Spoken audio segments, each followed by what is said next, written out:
Pathogens enter the body through specific vulnerable portals known as routes of infection. The main routes include inhalation, the nose or mouth, ingestion, direct or indirect contact, and vector-borne bites. These routes are crucial to understand how infections spread, as they generally involve bypassing the body's protective barriers. So, how do we block these routes to promote healthy living? Dr. Nuhu Solomon, former provost, College of Health Sciences and Technology, IDA in Kogi State, will speak to us. Doctor, thank you so much for joining us on Insights. Thanks very much for having me. Good day. Thank you very much.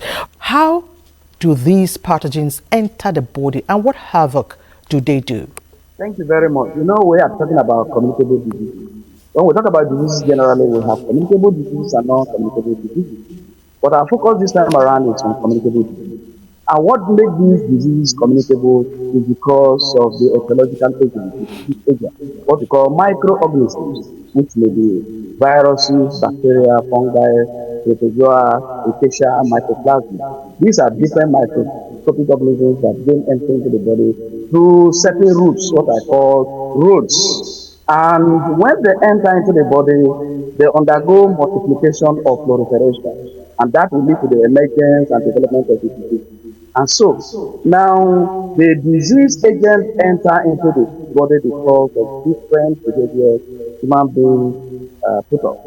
And in the course of our discussion, we will see what happens that make disease agents to move or to be transferred from one place to another. Now, let's talk about the skin, because we understand that the skin is considered the first line of defense against infections. So explain the skin to us when we talk about picking up infections. Okay, thank you very much. You know, in medical science, we have different routes of transmission of communicable diseases. We have the oral route, the buccal route of transmission. We have the anal route, the anus. We have the genital route. Then we have even the nasal route, through the nose, in the case of airborne infection. But we're talking about the skin route, the topical route. You know, human beings, by our anatomy, the way we are anatomically built by God Almighty, we have pores, we have holes on our skin. And that is, it is through that pore that sweat come out of our body when metabolism takes place internally. And this skin pore is a place that serves this dual purpose, where perspiration will come out, and at the same time disease agent can gain entry. How does it happen? Through contact. There is what we call contact or contagious diseases.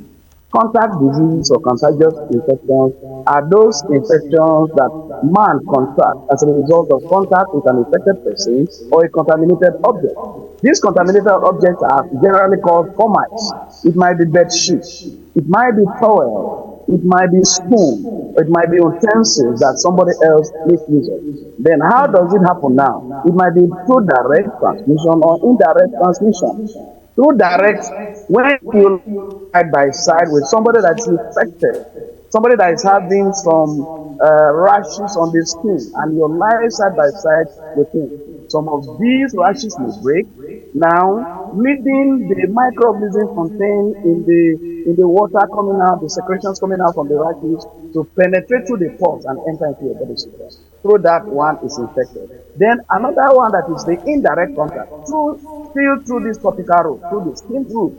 What happened here is that somebody that is infected lie down on a bed, okay, and you may be having some infections on the skin. The infections that leads to the manifestation of rashes. The rashes may break. When it breaks, the liquid coming from these rashes must have contaminated either the towel or the bed sheet or the pillowcase. And then when you come and lie on that very area, and your own skin is having contact with that particular contaminated object or format, then the microorganisms penetrate through your pores and enter into your body, then undergo development. So the same disease that the person who must have contaminated these formats must have suffered from, you begin to suffer from the infection. This one is what we call topical route of transmission.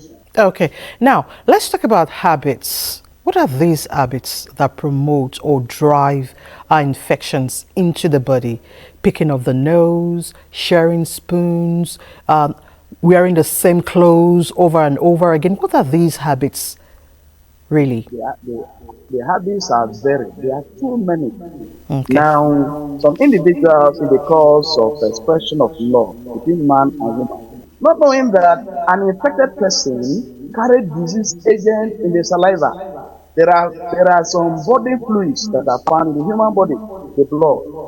We have the blood, we have the saliva, we have, for a woman, we have the breast milk. All these different body fluids for an individual that is infected. The microorganisms might be viral. They are present in this liquid. These are bad habits. From there, the other infected person, you will have gotten the microorganisms that is in the body of this other infected person into your own body system. That is one habit. Another Okay. habit is people sharing spoons and utensils. You come to an occasion where they say there are no echo spoon. And because of that, people now sit around the table and they are using one spoon. You eat with this spoon, you give it to your neighbor, the other person, they will be sharing it around like that. And when they introduce this food into the mouth with a spoon, definitely saliva from the mouth of the person that has just eaten will have stuck to the spoon. And then when the other person is eating with it, he will have mixed that saliva along with the food. So if the person is a healthy carrier of a particular type of disease, you will have gotten the microorganism into your own body system. So it's a bad habit. One is a particular person is supposed to make use of a particular spoon, a particular plate, and a particular cup at a particular time. But people don't stick to that. They look at it as an unnecessary expression of rules of hygiene. And by that, they'll be contracting different types of infection. Then another one are those drug addicts. Drug addicts make use of needles and syringes. There are some drugs that is administered intravenously. So they now carry one single syringe, draw this drug into it, and they are administering it to themselves in the group. If one person is infected by that, they will have introduced a particular microorganism that a particular person is having, they would have introduced it to 5 persons or the number of persons that are involved. Another one is the sharing of the use of underwear. Bad behavior that people put up that leads to the contraction of different communicable diseases are very many and diverse. Okay. Now, I want to draw your attention to our mobile phones. I understand that phones carry so much germs. Would you like to speak to that? Yes, we are told that those that make use of, you know, a microscope, when the phone is put on the microscope, we discover that there are microorganisms that are a lot of them that are on the surface of the phone. It's not only phone. These are what we call inanimate objects. There are so Okay. many inanimate objects that we use. We use wristwatch. We make use of rings, and that is why it is not allowed for health workers, nurses who are taking care of patients. That is why in advanced countries of the world, they don't allow them to put on wristwatch.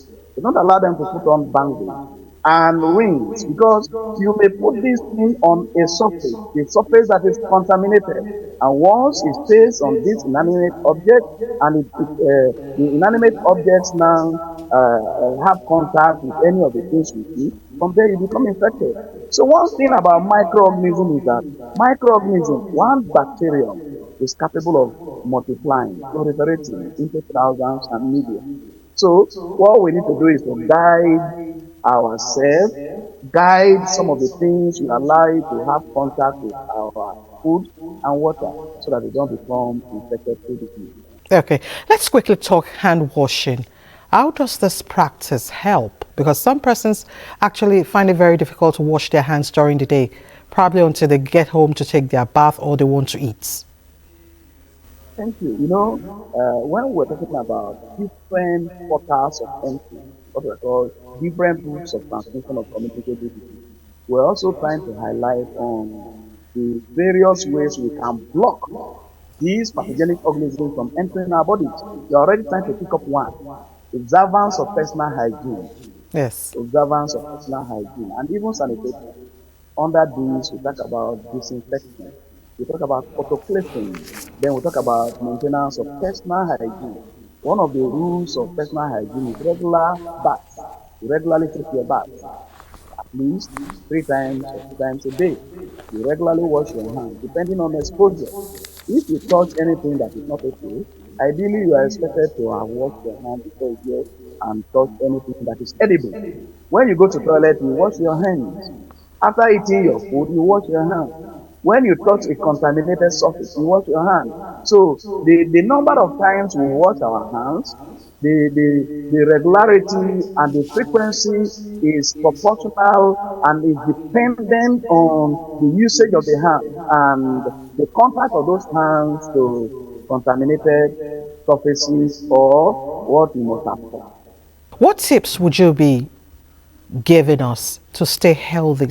If you are observing the rules of hygiene, you cannot use another person's towel. So we should strictly maintain the use of our own towels, the use of our spoons, the use of our utensils, plates, are you following? And if we must make use of another person's own, it must be thoroughly washed.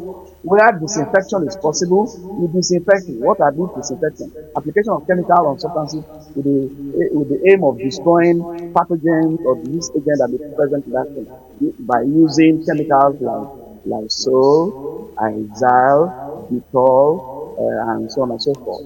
It is to get rid of these microorganisms from those surfaces when we apply the chemical. So we regularly observe the rules of hygiene, regular baths, regular washing of our hands, and then clearing of our pubic hairs. Some people maintain a very hairy pubic hairs, and that is why body lice will thrive if you are maintaining a very long pubic hair. They'll be able to stay and be multiplying. And these lice, body lice, are transmitting certain types of diseases. Are you following? And maintaining a very bushy hair for men will also lead to the proliferation and multiplication of head lice. So, generally, maintenance of the rules of hygiene will help to intercept. Dr. Nuhu Solomon, former Provost, College of Health, Sciences and Technology, Ada, Kogi State. I want to thank you so much for enlightening us and thank you for your tips. Thank you very much. Very much a pleasure having me. And that's it on this episode of the program. Do join us same time next week for more on Insights. My name is Nnamdi Odipo. And I'm Elizabeth Omori. We'll see you next week. Bye for now.